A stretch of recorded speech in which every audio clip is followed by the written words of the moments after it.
The Greeks had the Titans. In the Philippines, they tell stories of the Kapre. The Hebrew Bible warns of the Nephilim. Almost every ancient culture shares a terrifying collective memory of towering, apex predators walking the earth.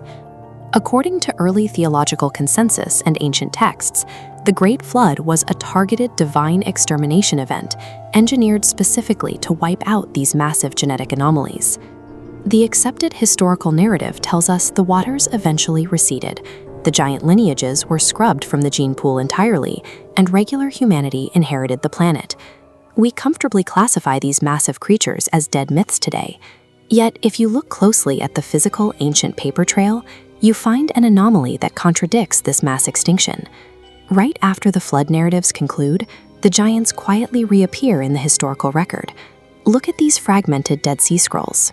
They preserve the Book of Numbers, where Moses sends 12 spies to scout Canaan long after the floodwaters dried.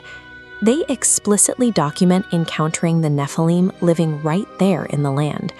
The spies were paralyzed by psychological terror. They recorded feeling like literal grasshoppers standing next to these surviving anomalies. If the ultimate divine reset failed to kill them all, how did these beings survive? And more importantly, what brutal evolutionary lesson did they learn from nearly going extinct? Immense physical stature made them highly visible targets.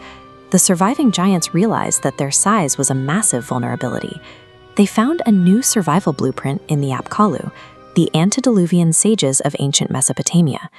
Instead of relying on brute physical force, they substituted it with intellectual supremacy. This stone relief shows the Sumerian king Gilgamesh.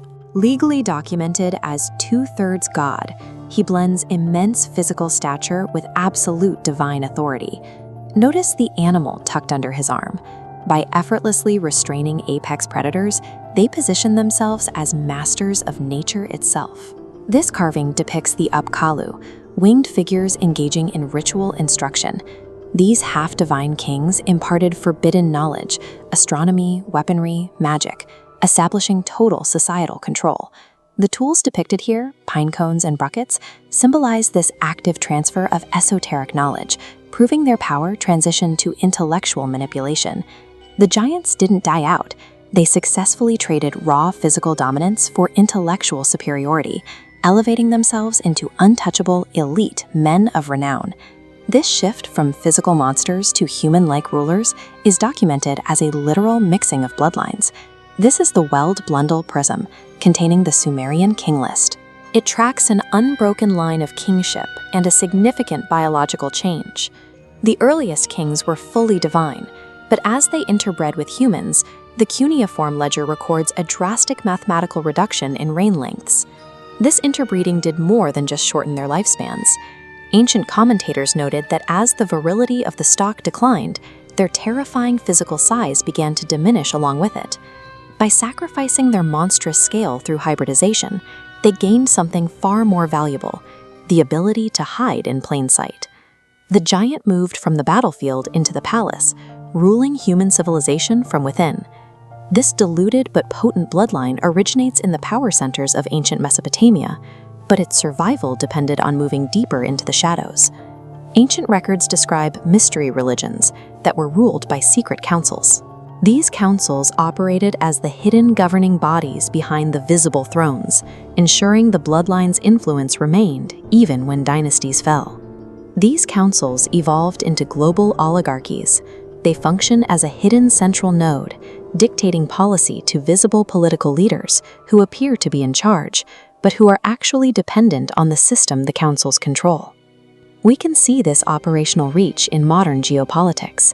Smaller nations, like Nepal, find themselves forced into systemic dependency through orchestrated conflicts and Hegelian dialectics, a high-level manipulation used by these shadow interests to steer the direction of the world. These systemic conflicts are the modern equivalent of a giant crushing a village. The violence has simply become invisible, managed by agencies and institutions rather than raw muscle. Today, the descendants of these men of renown operate through modern bureaucratic fortresses. The intelligence agencies and financial institutions they command have seamlessly replaced the stone temples of antiquity. Their weapons are no longer bronze spears, but corporate monopolies and geopolitical leverage, tools with a reach that Gilgamesh could only have imagined. The Nephilim didn't vanish after the flood, they just adapted. Today, they wear tailored suits in the boardrooms that dictate the terms of our existence.